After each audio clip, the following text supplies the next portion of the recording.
Hello and welcome to Making Mindfulness Fun. In this video, I'm covering everything you need to know about having your North Node in your 6th house and your South Node in your 12th house.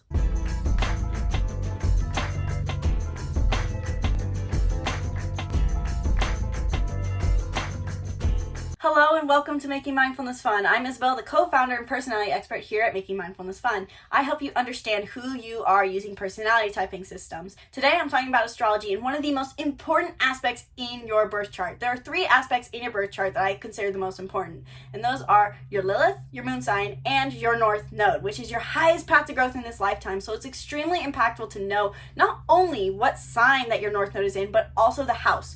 What is the difference between the sign and the house anyway? You know probably that your North Node is maybe in Taurus or Gemini or Cancer. That is the zodiac sign that is in. That is the archetype you need to learn to embrace in this lifetime. But the house is in is the area of life you need to focus on. Think of your birth chart like a private ice cream parlor, and you have all these unique different flavors to choose from, like lavender honey or rocky road or maybe lemon lime. Those are the planets and the sign that they're in. So Jupiter in Gemini or Mars in Aquarius. Those are your flavors. That is the unique flavor that is tailored to you.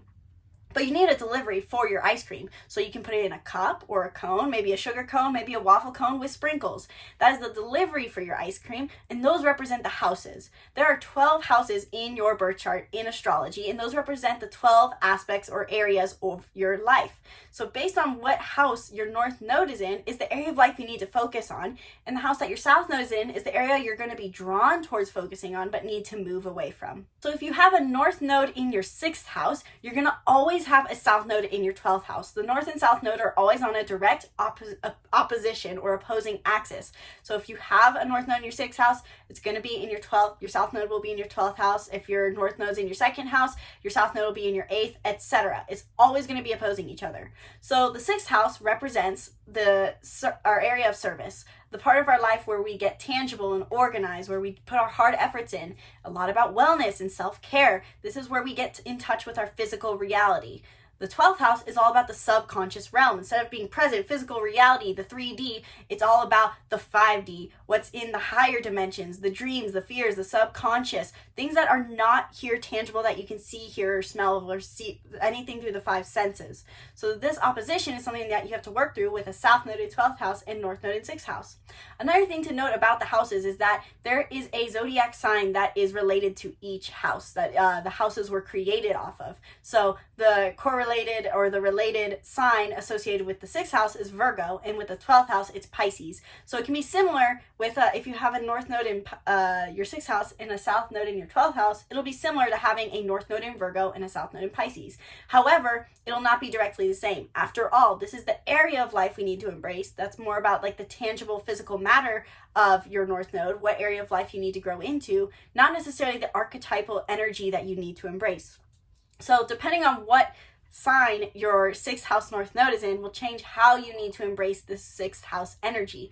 But overall, a North Node in 6th house is all about getting into the nitty gritty. People with a South Node 12th house tend to be stuck in the fantasies or get, like how we like to say, making mindfulness fun often, getting lost in the unicorns. These people are dreamers. They want to be in the clouds. They're idealistic, imaginative, creative. They have a strong connection to their dreams and desires, and their over-idealism can make them very creative in that sense. They want to see life as la vie en rose, so to say. They see everything through rose-tinted glasses, and they want to make sure that everything seems just the most magical way possible. These people can grow up in childhood feeling like that they're overly idealistic, and their parents can tell them that they need to be more pragmatic, more practical, get out of their head. But these people are so naturally drawn towards the subconscious realm and towards their dreams that it can be hard for them to do so. And so they can be growing up through life having a hard time focusing potentially, or having a hard time getting present and doing their tasks, or just getting lost in their thoughts because everything in their imagination is much more beautiful than the physical reality seems to ever be.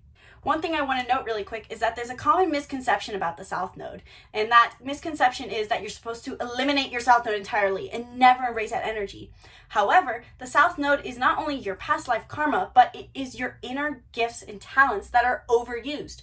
So note on the word overused. It's not that we're not supposed to use it at all, it's just that we use it too much and we use it as a crutch. And instead, we need to embrace our North Node, which is our highest path to growth in this lifetime. It is the energy that can help us be liberated and elevate our frequency. So when you're thinking about your South Node, don't think that you have to ignore it all. After all, these are the 12 areas of your life you need to embrace. So you have to embrace your 12th house at some point. It's just that we need to move your energy away from that and harness your talents of the 12th house South Node and channel them into your 6th house so that you can elevate your frequency and live a higher expression of your life. So once you take that energy of all the 12th house energy, which is all about your dreams and imagination, you have a heightened imagination, you have heightened idealism. See if you can channel it now into your tasks, which can be extremely hard for these people. Once again, they're naturally drawn towards just being idealistic and in the clouds, stuck in their heads, but their growth in this lifetime is to move towards tangible action, being practical, getting organized. This can be really hard for them. 6th house is all about our routines, the things we do routinely and how it serves ourselves and serves others. So like I said at the beginning of this video, there's a lot of themes around self-care with the 6th house. So these people might need to channel their energy in towards doing their day-to-day activities, doing things that make them take care of themselves, and also channeling their idealistic ideas into tangible actions that can help other people. The thing is always with these opposing axes, with the 6th house and the 12th house, or Virgo and Pisces, is that both of them tend to be selfless in this sense, because each opposing axis has something in common. And so these people can be selfless in the sense that they let themselves get pushed around at a young age because of their 12th house, their South Node. They can tend to be very open energetically to other people.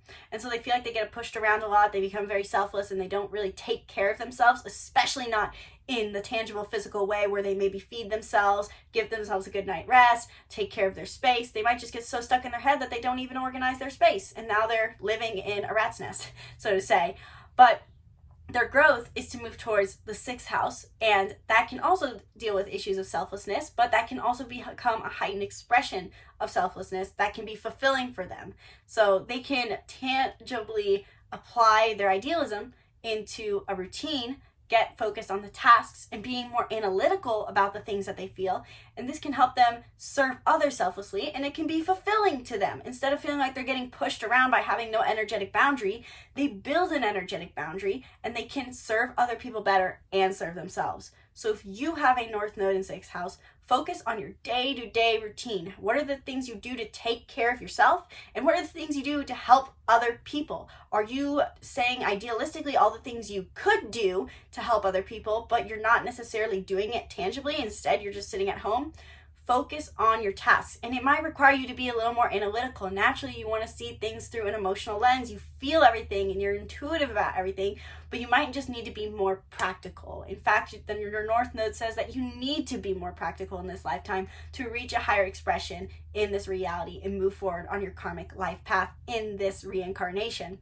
So be practical, be analytical, embrace hard work. Hard at work can be something that might be a little uncomfortable for you because naturally you want to remain in a peaceful state. But when is it necessary to work hard and put the effort in? And when is it good to be more idealistic and see things through the subconscious realm and see things on a different plane of existence rather than the one right here? This is the balance for you to play with if you have a South Node 12th house and North Node 6th house. If you enjoyed this video, please leave a comment below and let me know what else you struggle with as a North Node in your 6th house. How have you learned to embrace your North Node 6th house and what struggles have come up with you along the way? If you want more help actually stepping into your North Node and not just hearing the theory of what you should do, and you want actual help and someone in your corner, hit the link below to join Be the Hero, our group membership, where we show up every day to not only teach you, but to support you in the process of stepping into your highest growth in this lifetime so that you can be the hero of your story, not just a victim to your programming, trauma, and past life karma. So the link below for Be the Hero, and while you're down there, get the free birth chart workbook. This is great for people who are new to astrology and don't even know really what a big three is, but it's also good for people who want to learn